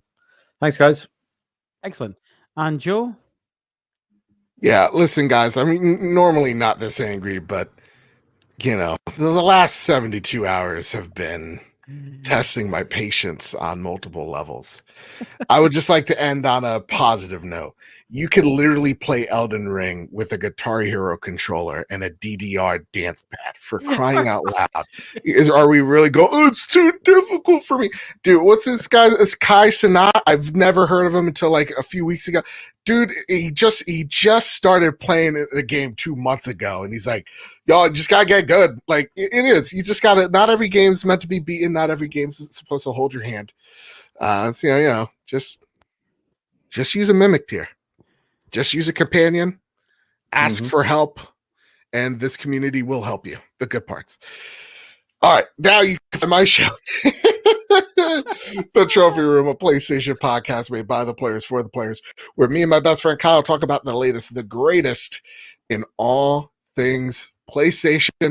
We record live on Wednesday nights over at youtube.com/PSFreeroom at 8 p.m. Eastern Standard Time. So you guys are probably in your bed, but that's okay, because when you wake up, you can record or you can get the show on iTunes, Apple Music, Spotify, wherever there's a podcast service of choice. And if we're not on there, guess what? I'll fight whoever I need to get on that RSS feed. So thank you so much for having me and letting me vent all of my frustrations at everything and everyone, because I just felt angry this whole entire time. I don't know why. No, I do know why. It's controls on the internet. So I love you all very much. Donnie, thank you so much. As always, open invitation. If you ever need me, I'm here. I'm here. Good. No, thank you very much both for being here, and thank you. I'll get the time. I'll get the time zone wrong, but I'll be here. Oh yeah, you got the time zone wrong. Yeah, it's fine. Yeah. That's that goes without saying. That always happens. Yeah.